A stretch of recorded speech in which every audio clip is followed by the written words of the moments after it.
Hi everybody. It's nice to be with everyone again. It's nice to be outside in nature again with this beautiful tree kind of watching over me and protecting me with its great Mother Earth branches. And the temperature's nice as we're easing into fall. A nice, kind of subtle breeze, but it's a very pleasant temperature. And today's subject matter is managing symptoms. So, kind of gave this some thought because I'm feeling pretty good right now, and that's only half the story. And so I decided to begin this video with a clip from a video that I made probably about 4 months ago on a very, very difficult night. It's an interesting story because I was up pretty much the whole night.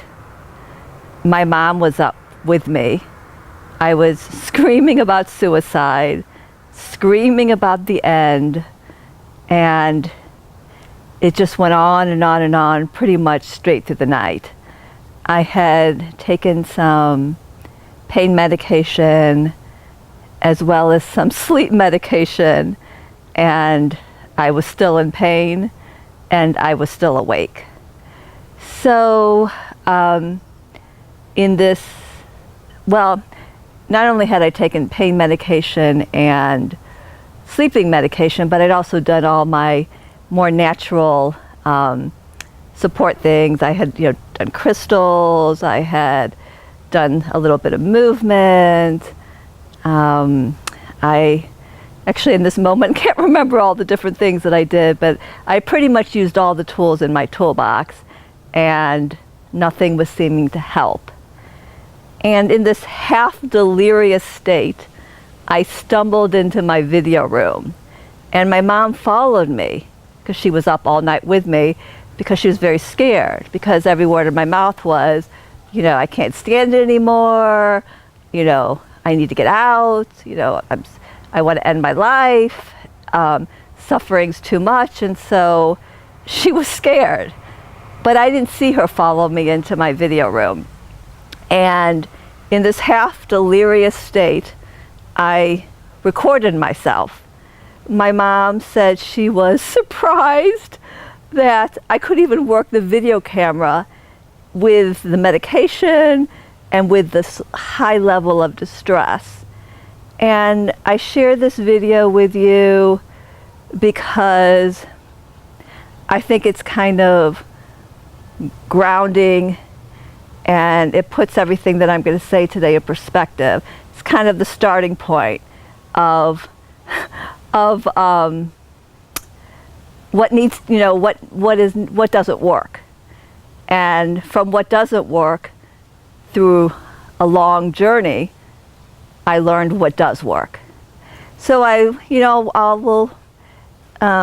video that I shot was 20 minutes long, but I've just taken about 3 minutes worth of excerpts just to kind of give you a taste, and then we'll zoom back into the present moment, and I will continue with my video for today.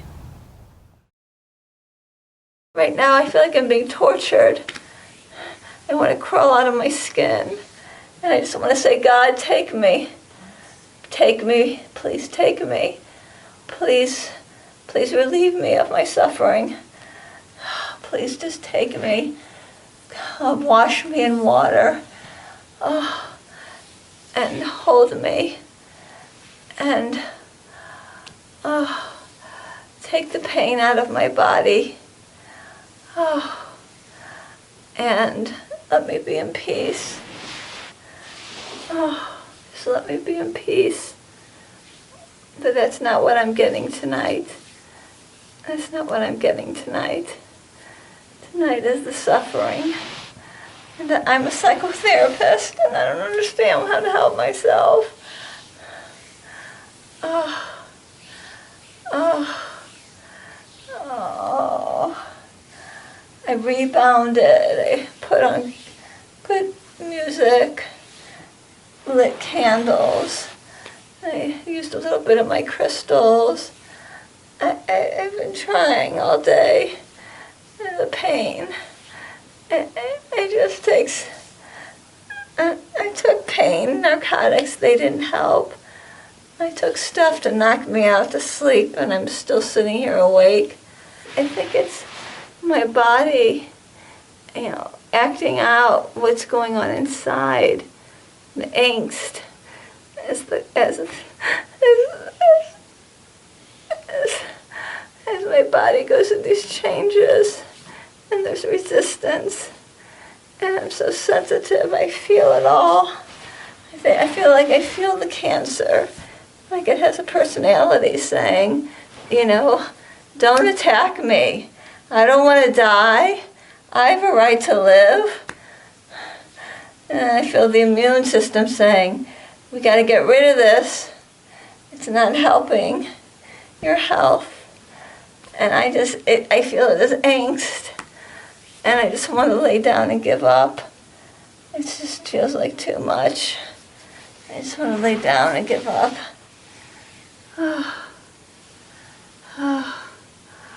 Okay, I think I'm done. Thank you for listening.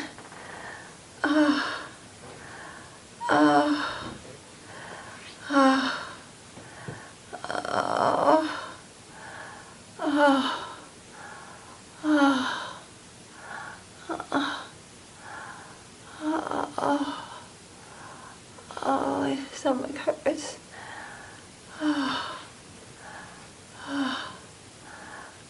On this one, to relief, may every human find an outlet for their suffering.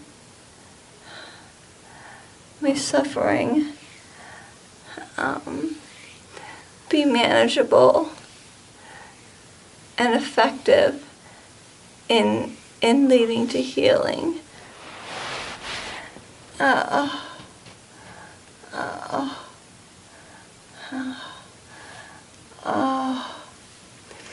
May I gain insight into what's going on right now and why it's so hard after getting such good news.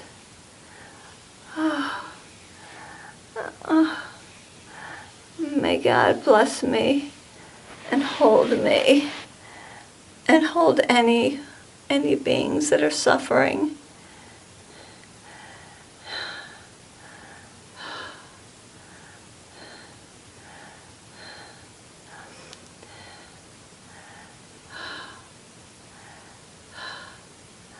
Can't stay like this forever.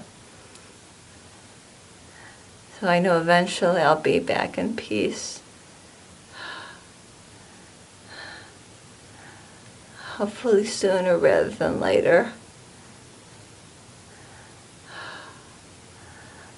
Amen. So I find the video clip that you just saw disturbing. I had a hard time watching the 20 minutes to find which segments I wanted to use in this video because it was hard for me to watch it. I was surprised at how much, I know that I'm animated and that I'm expressive, but I wasn't aware of how suffering shows so much in my facial expressions as well. At the time that I made the video that you just saw a clip of, the one about 4 months ago, I really was resistant to medication.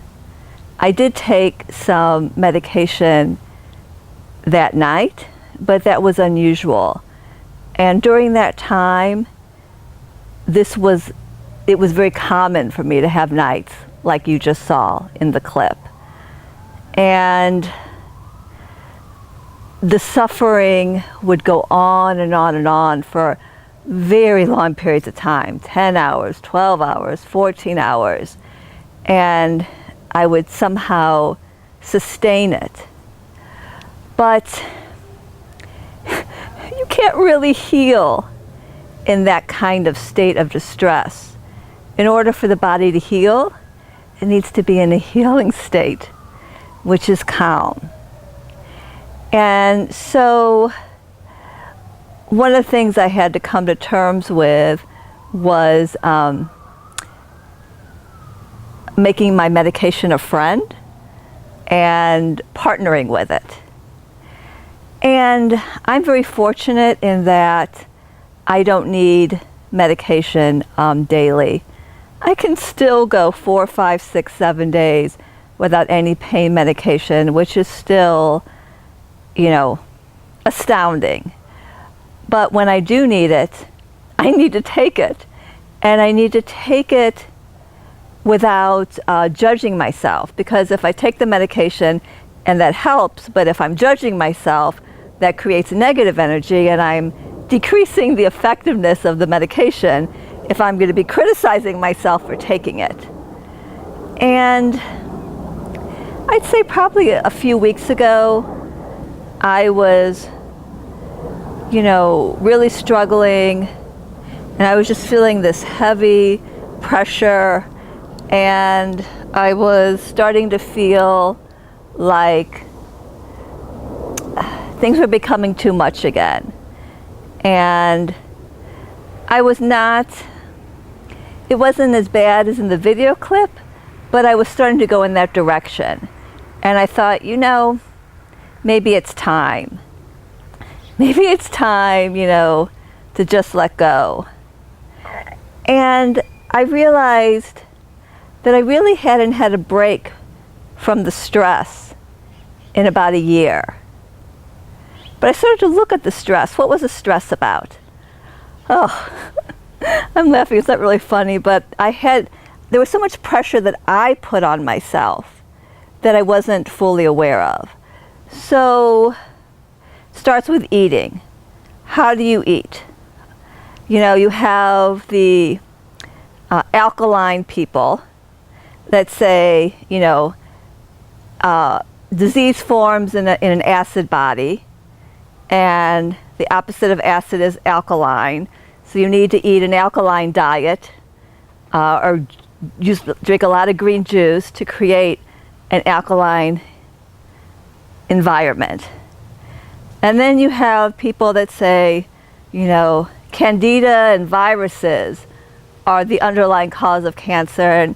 And for candida, you have to have low sugar diet.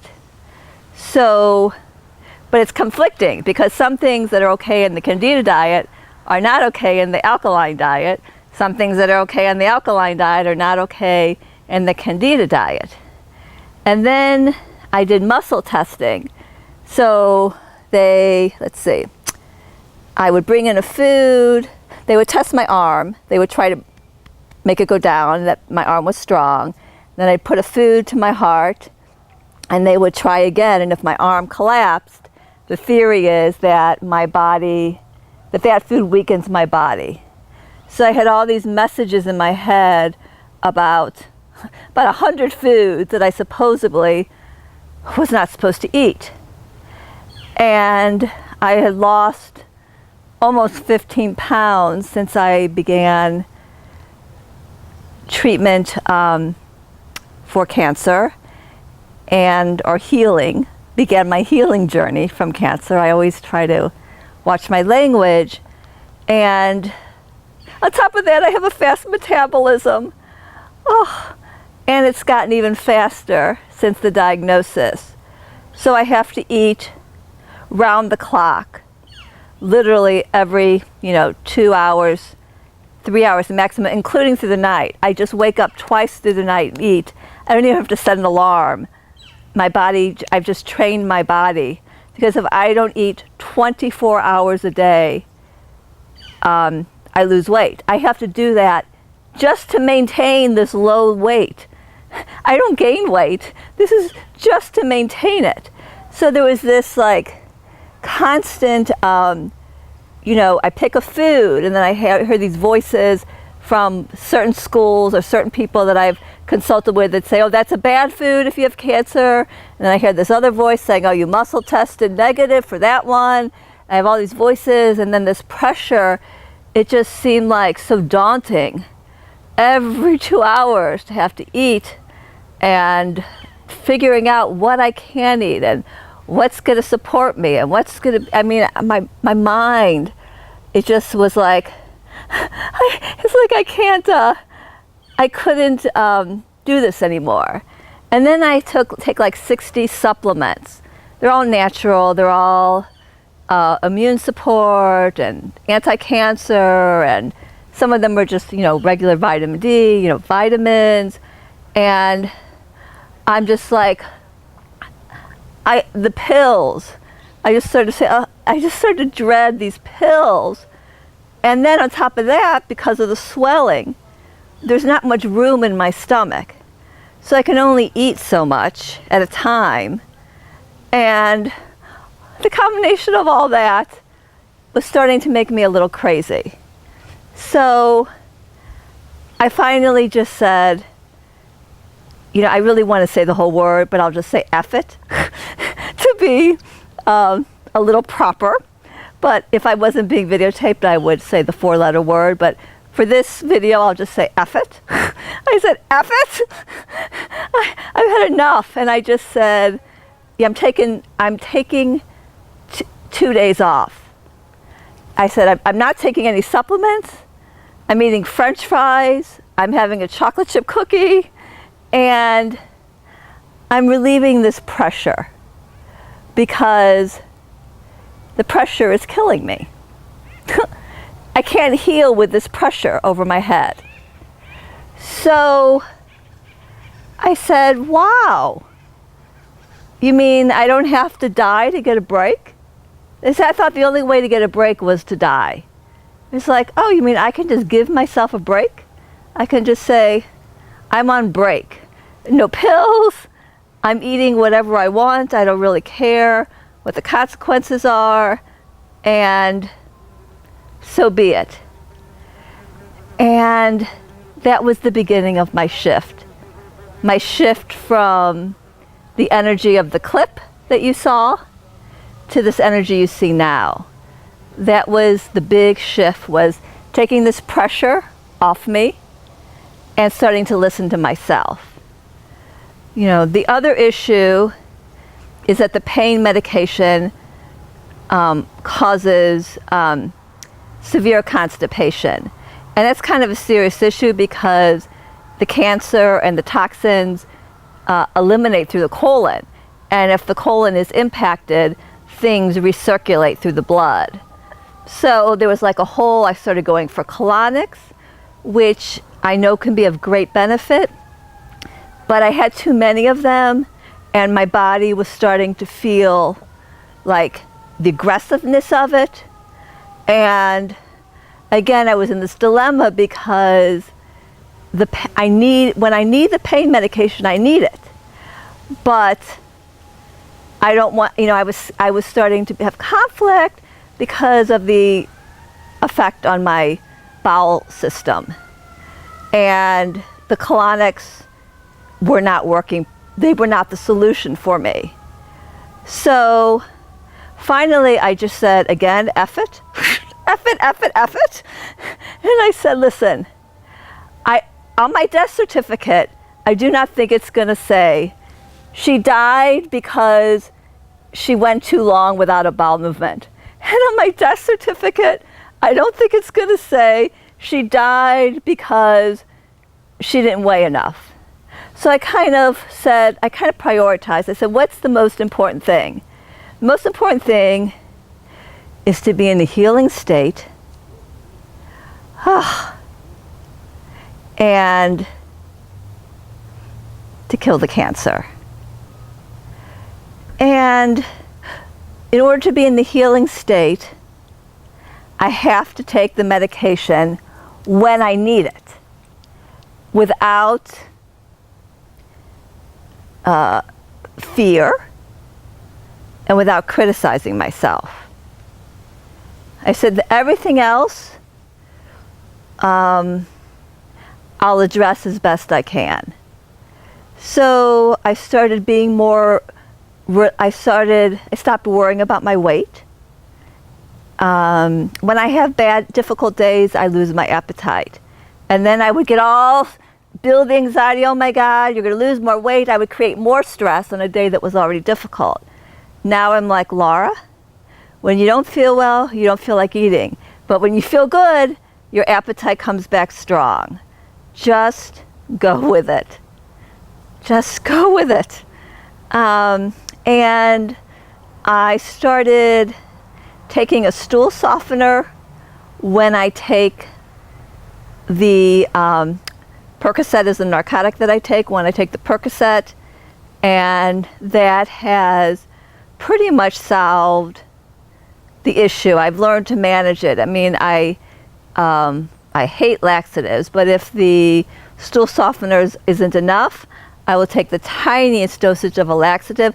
Again, listening to my body, because fortunately I don't need, again, the pain medication every day. So these are short-term solutions, but they work for me. But I couldn't find these solutions when I was putting all this pressure on myself. There was no space for my inner wisdom to rise and for me to find my own way for my own body. Oh my God. So it was, so I'm, you know, eating is still a struggle, and I would still love to have 10 pounds more on this body. But I don't worry so much about it. And I don't freak out if I skip a day without having a bowel movement. And I have found a system, a gentler way of addressing that issue. I take the medication when I need it, and I celebrate it. I say, thank you, medication, for allowing me to have productive and even joyful days that would otherwise be filled with suffering. I respond very well to the medication when it's needed. So I'm very lucky. I found a good fit for me. And so there's been a big transformation. And gosh, it's been about, I don't know which day we're on, maybe day 8. I feel like I've been surfing, and I've just been riding this wave, and that my energy has surged. I'm walking 40 minutes a day. I'm rebounding on my mini trampoline 10 minutes a day. I'm stretching, working 3 to 4 hours a day on my website. I didn't know if I would ever, you know, I'm still not anywhere near where I was before I discovered that I had metastasized cancer, but I didn't know if I'd ever reach this place again, because prior to recently, I never had more than 2 days back to back of feeling good. And now, like I said, I stopped counting. I think I'm on day 8, but I don't even know. And I've needed medication a couple of those days, but they were still good days. So I think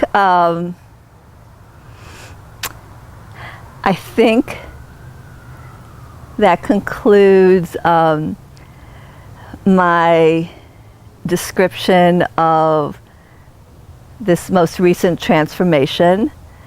I am very pleased and delighted that I could share it with you. And I'm going to end by talking about the pendant that I chose to wear today. It's actually a necklace and a pendant.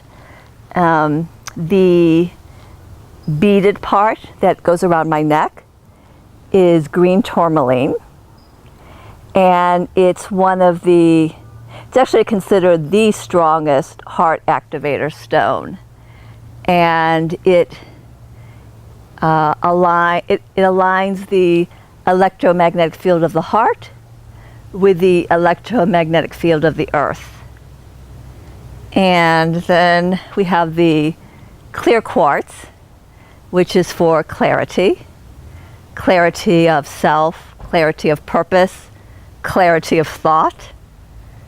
And the pearl, which I'm not as familiar with, but I looked it up, it said purity and, what does it say? And also that it kind of carries the history, that when you wear the pearl, it records the emotions of what's going on. So when you pass that piece of jewelry on to your, possible descendants or whoever you would give it to, that they would have a record of the time that you owned that piece of jewelry, if it was in a jewel form, if it was in the form of jewelry. And the ammonite I've talked about in a previous video. That ammonite was not black. This one is a dark one. And again, the ammonite is symbolic. It's one of the oldest fossils known to man.